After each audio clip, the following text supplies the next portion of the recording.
ချက်သေးနဲ့ရွှေ9.5 တန်အကွဲနေတဲ့ပလာစတာရုပ်တုတစ်ခုကရွှေ9.5 တန်ကိုဘလို့ဖော်ထုတ်ခဲ့လဲမင်္ဂလာပါလူကြီးမင်းများခင်ဗျာကျမရဲ့ channel ကိုပြန်လည်ကြိုဆိုပါရစေဒီနေ့မှာတော့1955ခုနှစ်ရဲ့အံ့ဖွယ်မှုလို့လူသိများတဲ့မယုံနိုင်စရာတကယ်ဇလန်းတစ်ပုဒ်ကိုမျှဝေပေးခြင်းပါတယ်နှစ်ပေါင်း200ကျော်ကြာအောင်ထိုင်းနိုင်ငံမှာတာမန်ပုံပေါက်တဲ့ကြောက်စင်းတူတော်တဆူတိတ်ဆိတ်စွာတည်ရှိနေခဲ့ပါတယ်။လူတွေကဒီရုပ်တုကိုမြင့်မြတ်တဲ့ရုပ်တုတစ်ခုအဖြစ်တန်ဖိုးထားလေးစားခဲ့ကြပေမဲ့သူ့ရဲ့မျက်နှာပြင်အောက်မှာဘာတွေပုံအောင်နေလဲဆိုတာဘယ်သူမှမသိခဲ့ကြပါဘူး။ရုပ်တုသည်3မီတာခန့်မြင့်မားပြီးတန်ချိန်များစွာ4ချိန်ရှိသည်။ဒီကိုပလာစတာနှင့်ဘီလက်မြေဖြင့်ပြုလုပ်ထားပုံရသည်။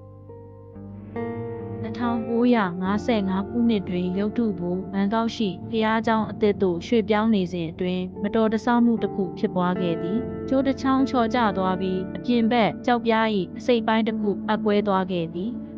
ဘုန်းကြီးတွေကပျက်စီးနေတဲ့နေရာကိုစစ်ဆေးတဲ့အခါအောက်မှာတစ်ခုခုလေးလက်နေတာကိုသတိထားမိလိုက်တယ်သူတို့အံ့အားသင့်သွားတာကအကွဲချောင်းကနေရွှေစစ်ကိုပေါ်လာစေတယ်အလုသမားများသည်ကြောက်ပြားအဖုံးကိုဂယုတစိုက်ဖယ်ရှားလိုက်သောအခါထူးဆန်းသောလျှို့ဝှက်ချက်တစ်ခုပေါ်လာခဲ့သည်ဗုဒ္ဓရုပ်ပွားတော်တစ်ခုလုံးကိုရွှေအစစ်ဖြင့်ပြုလုပ်ထားသည်စင်တုတော်သည်9.5 တန်ခန့်4ချိန်ရှိပြီးကမ္ဘာပေါ်တွင်အကြီးဆုံးရွှေဖြင့်ပြုလုပ်ထားသောဗုဒ္ဓရုပ်ပွားတော်များထဲမှတစုအဖြစ်အတိအမှတ်ပြုခံခဲ့ရသည်သမိုင်းပညာရှင်များကရာစုနှစ်များစွာကစစ်ပွဲနှင့်ကျူးကျော်မှုကာလအတွင်းဘုန်းကြီးများသည်ရွှေရုပ်တုကိုခိုးယူခံရခြင်းမှကာကွယ်ရန်ကြောက်ဖြင့်ဖုံးအုပ်ခဲ့ကြသည်ဟုယုံကြည်ကြသည်ချိန်ကြာလာသည်နှင့်အမျှမူလရည်ရွယ်ချက်ကိုမေ့လျော့သွားခဲ့ကြသည်မျိုးဆက်များကုန်လွန်လာသောအခါလူများကဟင်းသည်ရိုးရှင်းသောကြောက်ရုပ်တုတစ်ခုသာဖြစ်သည်ဟုယုံကြည်ခဲ့ကြသည်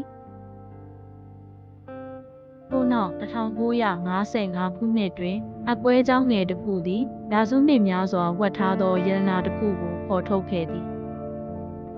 လူအများကဒီရှာဖွေတွေ့ရှိမှုကိုအံ့ဖွယ်မှုတစ်ခုအဖြစ်ဖော်ပြကြပါတယ်။အချို့ကတော့တာမန်အတွင်ပြင်အောက်မှာကြီးမားတဲ့တန်ကိုပိုးအောင်နေနိုင်တယ်ဆိုတဲ့အစွမ်းထက်တဲ့သင်ခန်းစာတစ်ခုအဖြစ်မြင်ကြပါတယ်။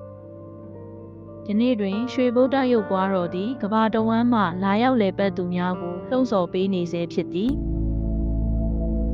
အခါတရံမှာအကြီးမားဆုံးသောယတနာတွေဟာကျွန်ုပ်တို့အ ਨੇ ဆုံးမျှော်လင့်ထားတဲ့နေရာမှာဝတ်ထားတတ်တယ်ဆိုတာကိုဒီဇလန်းကသတိပေးပါတယ်။